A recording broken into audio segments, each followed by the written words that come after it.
Selamünaleyküm kanalımıza əzaları. Bugünkü video rəlikimiz Ürgen şəhrində Hizbutaş 4 qayətli donumuzun 4-cü qayətində 2 xanalar cayımız satığa çıxdı. Hər etajımızda 4 xanadanla yaşaladakən bizdən satığa çıxan cayımız işi doğru dəyişik oladı.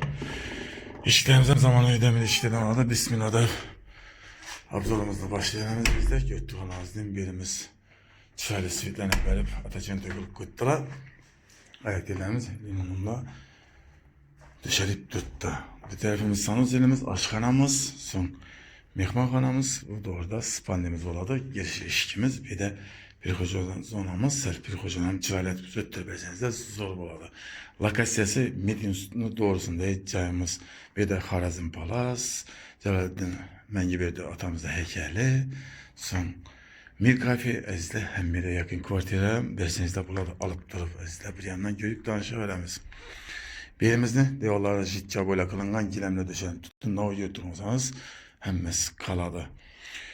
Bir de bu şöyle kuttura çıralatıp götürülenizde zor mestada yoğunluğu boyunda paştiyazda bahçesi mektebem yakın Selçukçusanızdan maşrut transportlarım ötüp tuttu. Magazinin eptikeli ismi hem menzesi yakın. Medine Sultan yakın eziyotlaşlar. 5-10 monta Medine Sultan barasılar. Bir tarafımızda açık balkonuna ege çıraylı perdelerimizi koydular.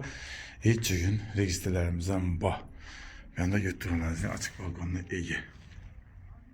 Gilemle döşelip tuttu. Aboyla kılıp koydular ezde. Zor, narxam zor, alt turu faydalanman deseniz zor. Pakistanlılar benim olalı gelip kvartira duradı. Yerimiz. Hacatxanamız sanız elimiz.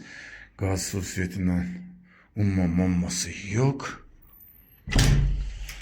Birimiz aşkanamızdan götürse gilemle döşelken gaz bitti. Gaz uçurçikleri, moykemiz.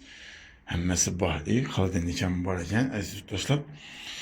Yine bir kayıt aynı temizden gittiğimiz Ürgen şehrinde 4 kayıtlı donumuzun 4. kayıtında 2 kanalı Medine Su'da yakın için cihazlar veren bir satığa çıkan cayımız narxı 320 milyon son köp kayıtılıydı. Hayır pulu kayıt belirledi cayımızla yurttaşlar. Narxam zor narxda alıp durup faydalanmakam boladan mestada. Aziz yurttaşlar. Ekranda nomerlerinizi kaldıranız benim ona telefon kılışlarınız mümkün.